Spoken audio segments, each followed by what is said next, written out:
قربان زمانہ ہے۔ میری اور آپ کی کیا اوقات ہے؟ حضور پہ تو سارے قربان ہیں۔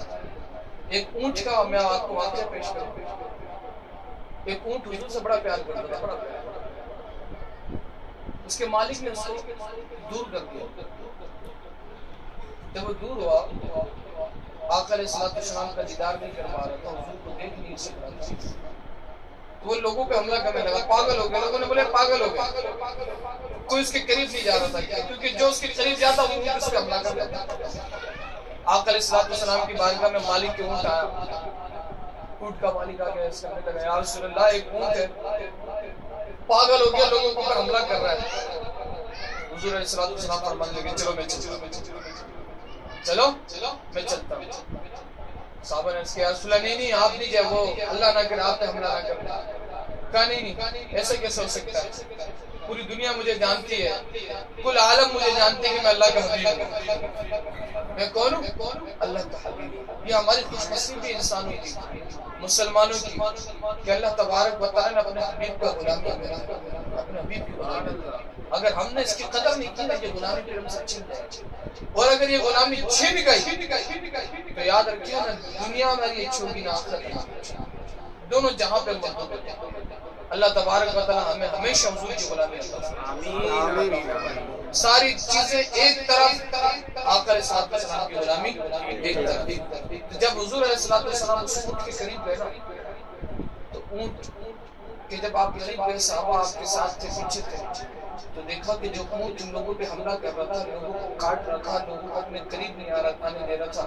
جیسے ہی حضور اس گلی میں گئے، اونٹ دوڑتا ہوا حضور کے قدموں میں، اونٹ دوڑتا ہوا حضور کے قدموں میں گیا اور حضور کے قدموں کو چومنے لگا، حضور کے قدموں کو چومنے لگا اور مالک کی شکایت کرنے لگا کہ یا رسول اللہ آپ ایسا کریں، مجھے اپنی غلامی عطا کریں، آپ مجھے اپنے ساتھ لے کے چلیں۔ یہ جو مالک ہے میرا، یہ مجھ پر ظلم کرتا ہے، مجھے کھانا نہیں دیتا، مجھے ستاتا ہے۔ یا رسول اللہ اب میں نہیں چاہتا کہ میرا کوئی اور مالک ہو، اب اگر کوئی مالک ہو تو وہ آپ ہو۔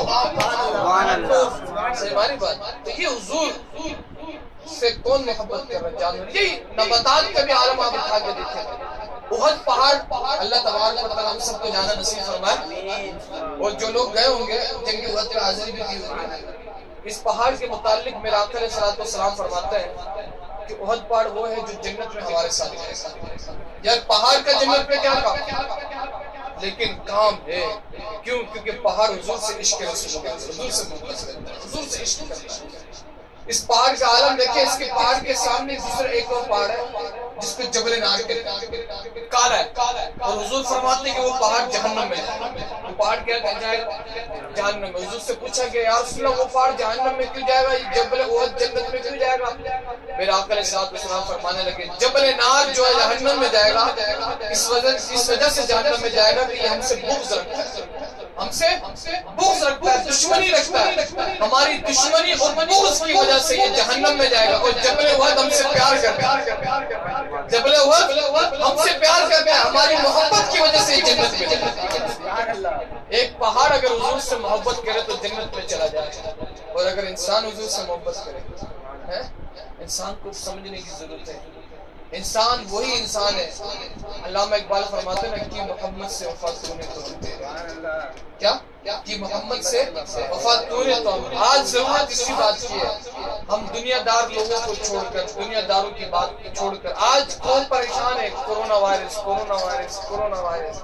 میں کہتا ہوں جو یا رسول اللہ بولے، جو حضور کو پکارے، جو ادب کے ساتھ حضور کے دربار میں گر جائے، خدا کی قسم سے کورونا تو دور کی بات ہے، کوئی شیطان بھی اس کے قریب نہیں آ سکتے، ابلیس بھی اس کے قریب نہیں۔ قرآن کیا کہہ رہا ہے؟ قرآن چھوڑ دیا ہم نے۔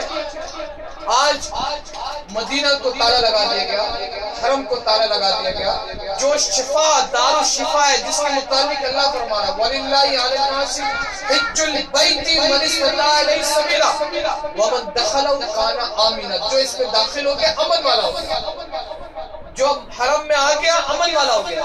اور حضور علیہ السلام کے مزار کے متعلق رب کیا فرما رہا ہے؟ ولو انهم اذ ظلموا انفسهم جاءوك فاستغفروا الله واستغفر لهم الرسول لوجدوا الله توابا رحیما. اگر تم اپنی جانوں پہ کوئی گناہ کر لو تو حضور کی بارگاہ میں آؤ, حضور کی بارگاہ میں آ کے توبہ کرو, پھر حضور تمہارے لیے اللہ کی بارگاہ میں دعا کریں گے, اللہ تبارک و تعالی حضور کے صدقے میں معاف فرمائے.